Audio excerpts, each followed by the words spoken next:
ভিডিওটি সবাই দেখো আর বলো তো কিসের ভিডিও আমি তোমাদের সাথে শেয়ার করতে চলেছি। কেউ কি আগে কখনো দেখেছো এরকম ভিডিও? কিংবা তোমরা কেউ কি বুঝতে পারছো আমি কি দেখাতে চলেছি? তাহলে তোমাদের একটু টাইম দিচ্ছি, তোমরা ঝটপট কমেন্টে লিখে ফেলো তো এখানে কি তৈরি হচ্ছে। ভিডিওটি একটু বড় হবে, তাই ধৈর্য সহকারে সবাই দেখো। কেউ কিন্তু ঠেলে উপরে সরিয়ে দিও না কিংবা স্কিপ করে যেও না, তাহলে তোমরা বুঝতেই পারবে না এখানে কি তৈরি হচ্ছে। নমস্কার বন্ধুরা, সবাই কেমন আছো? আশা করি সবাই খুব খুব ভালো আছো, আমিও ভালো আছি। তো আরেকটি নতুন ভিডিও তোমাদের সাথে নিয়ে আসলাম।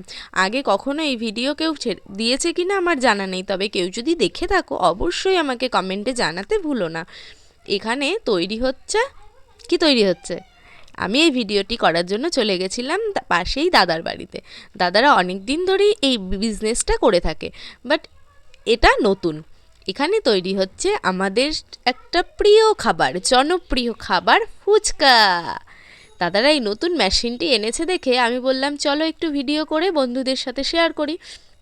প্রত্যেকটা কাঠের ভাঁজে যে ময়দার গোলাগুলো দেওয়া হয়েছিল সেগুলোকে সমস্তগুলোকে একসাথে করে এই মেশিনটার নিচে এনে একটু ঘুরিয়ে ঘুরিয়ে প্রেশার ক্রিয়েট করার পরে দেখো একসাথে কত ফুচকা তৈরি হয়ে, মানে একসাথে হাজার হাজার ফুচকা এখানে তৈরি হয়ে গেল।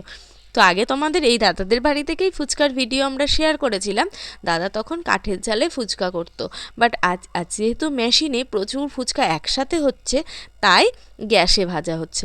দেখো কি সুন্দর অল্প সময়ে কত ফুচকা তৈরি হয়ে গেল। তা বন্ধুরা কেমন লাগলো? ফুচকা শুধু খেলেই হবে, ফুচকা যে তৈরি হয় তার ভিডিওটা তো দেখতে হবে, তাই না? তো যাদের যাদের ভালো লাগলো সবাই কিন্তু লাইক করো আর ভালোবাসা দিতে ভুলো না। আর বন্ধুদের মাঝে ছড়িয়ে দিও যে তোরা যে ফুচকা খাস কেমন করে তৈরি হয় জানিস, তো এই ভিডিওটা এরম শেয়ার করে দিও, তাহলে বন্ধুরাও জানতে পারবে ফুচকা কিভাবে তৈরি হচ্ছে। আগে তো হাতে বেলে তৈরি হতো, আর এখন মেশিন বেরিয়ে গেছে। দেখো ঝুড়ি ভর্তি ফুচকা, জিভে একেবারে জল চলে এলো, তাই না? ধন্যবাদ সবাই।